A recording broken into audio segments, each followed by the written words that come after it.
Hi, my name is Grace Goodwin-Dwyer, and I'm a registered dietitian here in Nashville. This month, March, is National Nutrition Month, so I'm teaming up with Kelly Ehlert, a physical therapist and the owner of Priority Physical Therapy, to bring you a few videos about topics that her patients and followers have asked her about. So Kelly checked in with her Facebook followers and asked what they wanted to learn most about at this moment, and people had a lot of questions about how much protein they need throughout the day. So we'll have a quick little session on that right now. So starting real quick, we'll break it down. There's three main macronutrients, protein being one of them, the others being fat and carbohydrates. Protein is often called the building block nutrient because it's what a lot of our cells, our hormones, and the enzymes in our body are made of. So it's really important to get. So most average people need about 0.8 grams to 1 gram of protein per kilogram of their body weight per day. So say you have someone who's 150 pounds, that equals 68 kilograms. That person, based on that calculation, would need about 54 to 68 grams of protein per day. That's pretty standard.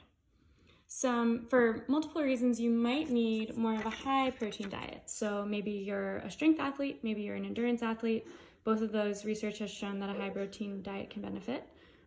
You might be recovering from surgery, or you might have another chronic medical situation where protein is helpful.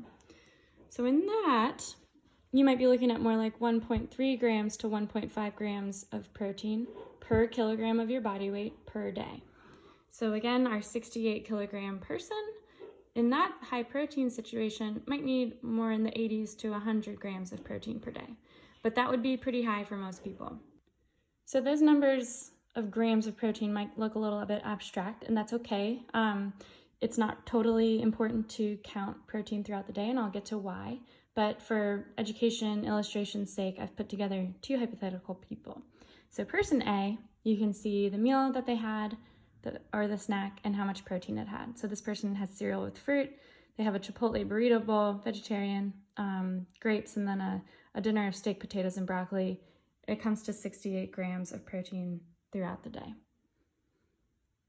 Person B here also has a total of 68 grams of protein throughout the day. You can see their breakfast was 2 eggs and toast. They had the same lunch. They had a snack of cheese and crackers, and they had dinner of frozen lasagna. So the main difference that I want you to see here is this person's protein was really backloaded towards the end of the day.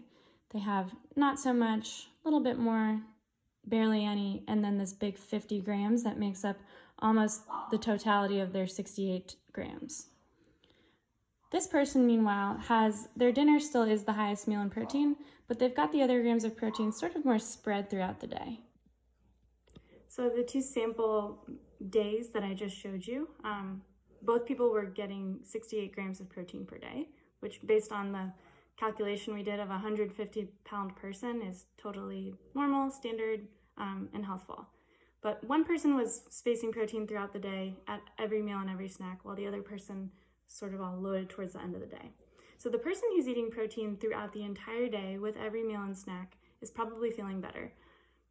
Reason one being that when you eat protein with carbohydrates, it helps sort of slow the absorption of the carbohydrate so that you're not getting this peak of energy followed by a crash that you might get from just eating carbohydrates. So protein sort of provides some more sustainable energy in that situation. Also, eating protein is probably helping that person feel more full after they eat, so they feel satisfied and are not having crazy cravings. So do you need to be counting protein throughout the day like these people? Absolutely not. And with my clients, I'm not a huge fan of counting macros unless you are an elite athlete or have a medical condition or really specific goals. I think for most people it's unnecessary, unsustainable, and just causes some more stress. So I bring up the numbers to kind of give you an idea. And if you look at a nutrition label, see how that fits into those total numbers. But what can you do if you don't want to be counting macros, which is really what I recommend. So I would recommend just trying to make sure that you get protein every time you eat. So a little bit of protein at breakfast, a little bit at lunch, a little bit every time you have a snack, and a little bit at dinner. If you do that, you're probably going to get enough throughout the day. So quick review of what foods have protein. For animal foods, it would be meat, eggs, fish, and some dairy products like cheese and yogurt. And for plant-based proteins, it would be beans, soy, legumes, some pseudograins like quinoa, seeds, nuts, and a minor amount in vegetables and some grains.